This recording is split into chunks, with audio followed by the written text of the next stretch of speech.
Anak, ready ka na ba sa prom niyo bukas? Nay, bakit ba laging ganito? Kapag may mga special day, doon ako nagkaka-pimple. Diyos ko ka, anak. Nagpuwit ka na naman siguro, no? O, eto anak, gamitin mo tong Glad to Glow Acne Spot. Ginagamit ko to dati at talagang effective, anak. Kasi meron tong centella at 2% salicylic acid. For sure, healed na yung pimple mo overnight. Ilagay mo lang to directly sa area na may pimple. Because this Glad to Glow Acne Spot dries acne in one night only and helps to reduce acne marks. Sana mawala na to bukas. Prom na namin! Yes! Wala na yung pimple ko! O, diba? Sabi ko sa'yo, anak eh. Mother knows best talaga. Eto na, Nay. Ready na ako maging prom queen.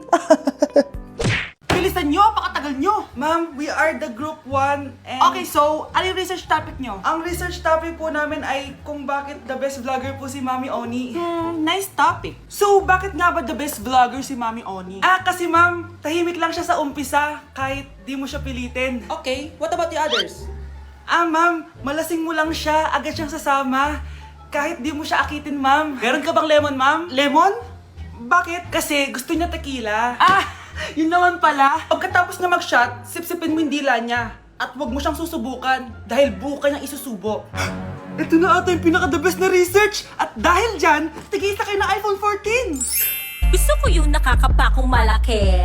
Ngiti mo das sa tabi.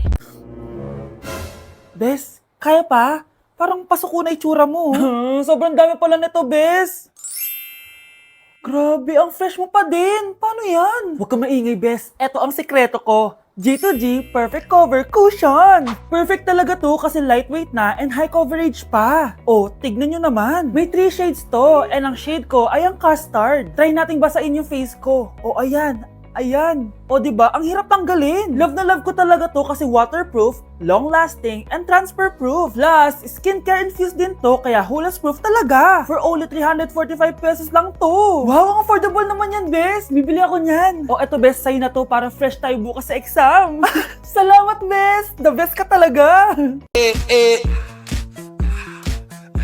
Like sugar on my tongue, tongue, tongue. Your body so sweet. Ayan! Kaya pala ang laki ng bill ng kuryente natin. Nakabukas pala na matagal yan. Anay, uso kasi to yung sugar on my tongue. Sugar on my... ganun. May alam din ako uso na pwede mong gawin. Talaga, Nay? Ano yun? Gagawin ko. Walang baon for a day. Ipambabayad ko sa kuryente yung baon mo. Nay naman eh. Ito na, isasara ko na to. Huwag mong babawasan baon ko Akin na nga tong cake na to. Sige na, pumasok ka na sa kwarto mo.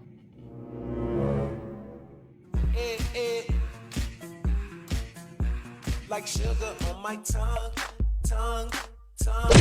Bakit absent ka kahapon, Scarlett? Ma'am, nagkasakit po kasi ako. Nagkasakit? Tinatamad lang yan, ma'am. Papansin talaga tong si Samantha. Nasaan yung ebidensya mo na nagkasakit ka? Meron po akong excess letter, ma'am. Ay, access letter lang? Nasaan yung medical certificate mo? Medical certificate, ma'am? Hindi naman po pumunta ng doktor. Oh, paano ko malalaman na totoong nagkasakit ka? Ito po, ma'am, yung chat namin ng nanay ko. Ito po, ma'am, picture po ng thermometer na ginamit ko. Sus, kinuha mo lang yun sa internet eh. Papansin ka? Kulang sa pansin eh. Ay, hindi ko tatanggapin yan, be. Hindi kita i-excuse. Dapat medical certificate yung ibigay mo sa akin. Aba, ma'am, kailangan kapag nagkakasakit, may medical certificate agad. Paano kung masakit lang yung katawan? Paano kung masakit lang yung puson? Kailangan mo agad ng doktor? Hindi kami mayaman, ma'am. Hey, sweetheart. Will you marry me? What's your name? Wow, yung mga gusto ko eh. Mga suplade effect. Playing hard to get. Gusto mo manood tayo ng sine? I'll pay. No problem with that. Excuse me, may boyfriend na ako. Okay lang yun. Hindi naman ako seloso eh. Pero ang boyfriend ko, seloso. Huwag mo sabihin, kalbo na naman yung boyfriend mo. Ha? Sino kalbo? Yung pangit yung kalbo. Yan ang boyfriend ko. Sa larangan, lansangan, Ito lang. Ang boyfriend ko din to eh. Ba't nandito ka? Saan mo nasabay ka lang? Ha? Ano ba yan? Tabi nga? eh. Hindi na na. Sana magustuhan niya ako. Anak, ba't ganyan itsura mo ha? Papalitan mo na ba si Shrek? Makikipag-date kasi ako, Nay. Dapat maayos yung itsura ko kapag nag-meet kami nung nililigawan ko, di ba? Oo nga, maayos nga. Ano ba kasi yan? Say hello to Glad to Glow Mugwort Clay Stick. Nakakatulong to sa acne prone at oily skin na kagaya ko. At hindi lang yun, Nay. Nakakatanggal din to ng acne, redness, chicken skin at nakakaliit din ng pores. O di ba? San ka pa? Road to clear skin na talaga ako. Wow, ang ganda pala niyan, anak. Paano ba yun gamitin? 2 to 3 times ko lang tong ginagamit at pwede to i-apply ng morning or night. At tignan mo naman, di ba? Travel friendly size lang siya. And of course, FDA approved. Sige anak, bibili ako niyan. Nabudol mo na naman ako. Hala, malilate na ako sa date namin. Sige na, Nay, maliligo na ako. Hello, B. Tingnan nyo. Kawawa siya. Ano kaya nangyari sa kanya? Rest in peace. Idol ko to, guys. Ito palagi kong pinapanood eh pag malungkot ako. Ano kaya nangyari? Ang bata niya pang namatay. Sayang talaga siya kasi tinan mo. Binalita siya ng Paw Patrol.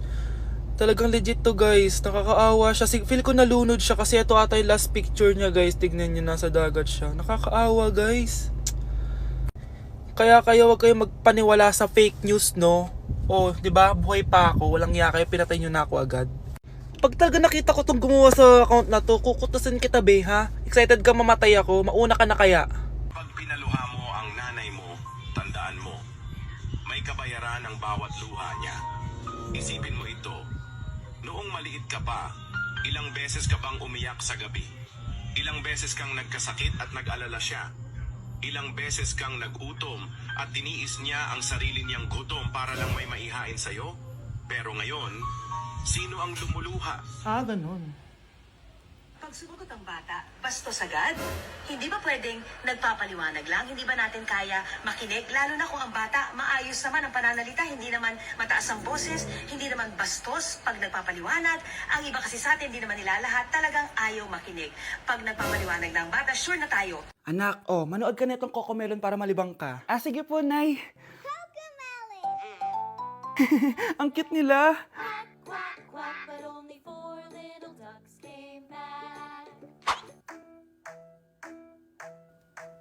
Cocomelon ba yun? No, bawal yan, bawal yan. Ang dede ay pribado, bawal ipakita to. Hindi Anak, ano yung pinapanood mo, ha? Ah, Nay, eto na yung bagong Cocomelon. Ay, iba na pala yung Cocomelon ngayon. ang kwet ay pribado, bawal ipakita to. In fairness, educational siya, ha? Ang pepe ay pribado, bawal ipakita to. Hindi dapat. Hala, iba na section ko. Saan yung section 1? Ba't napunta ako dito?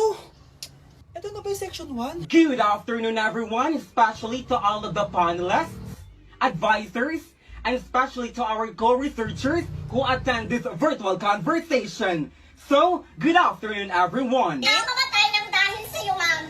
Ibig sabihin po nito ay kabayanihan ng mga Pilipino na isinakripisyo ang kanilang buhay para sa kalayaan ng ating bansang Pilipinas. Huwag lang tayo puro salita! Dapat ipinapakita din natin sa ating ginagawa! Ikaw, bago ka lang dito, di ba? What is the biggest Ah, mistake? ma'am, the biggest beef stick. Anong beef steak, ha? Alis na ako dito. Ew! Tignan mo nga yung tsura mo. Hindi ka bagay sa school na to. Wala akong oras makipag-away sa Cheska. Talaga? Eh di bibigyan kita ng oras. Hoy, babae ka! Subukan mo saktan ng basic ko. Makakatikim ka sa akin. Look who's here. Ang BFF niyang squatter. Anong sabi mo? Aray! Ah! Huwag mo akong angasan, be. Baka gusto mo mabura yung mukha mo. Hoy, Patricia, tama na yan. Awayin mo pa tong basic ko, hindi lang yung matitikman mo sa akin. Walang iya kayo, ipapa-guidance ko kayo. Lagot kayo sa tatay ko. Go lang, be. Papuntahin mo dito yung tatay mong korap. Pag meet and greet kami. Hindi pa ako tapos sa inyo. Ay, banatera ka talaga, bes. Alam mo yan, bes. Okay, class, let's start. Scarlett, sorry po ma'am, late po ako. Ay, bawal na pumasok kapag late. Doon ko sa labas. Hintayin mo matapos yung subject ko. Ah, ma'am, pero... Labas! Pinahiya mo ko, 5 minutes nang late si ma'am. Sorry class, na late ako. Start na natin discussion, ha? Ay, hindi ma'am. Kapag na late na, bawal na pumasok. Aba, sino nagsabi sa'yo niyan? Ikaw po, ma'am. Kapag kami nalilate, bawal, hindi na papapasukin. Pero kapag kayo, pwede, okay lang. Ang unfair. Classmates, mag-party tayo dahil hindi na magtuturo si ma'am. Scarlett, Scarlett! Ano, may sasabihin ka ba? Ah, wala po, ma'am. Buti po nakadating pa rin po kayo kahit na late. Okay, class, let's start! Nak, okay ka lang? Pagod na ako mag-aral, Nay. Sige anak, pinga ka muna ha. Ay! Yung niluluto ko! Anak, kain na dito! Ah! Sana matuyo to agad para masuotan ng anak ko bukas. Ayan, tuyo na! Anak, suot mo na tong uniform mo! Anak, sandali. Sorry kung ito lang yung mabibigay kong baon sa'yo, anak ha. Bawi ako next time. Ito lang kasi yung kinita ni nanay eh. O anak, yung project mo, wag mo kakalimutan ha. Sige na, ingat ka. Kaya ko to, makakapagtapos ako.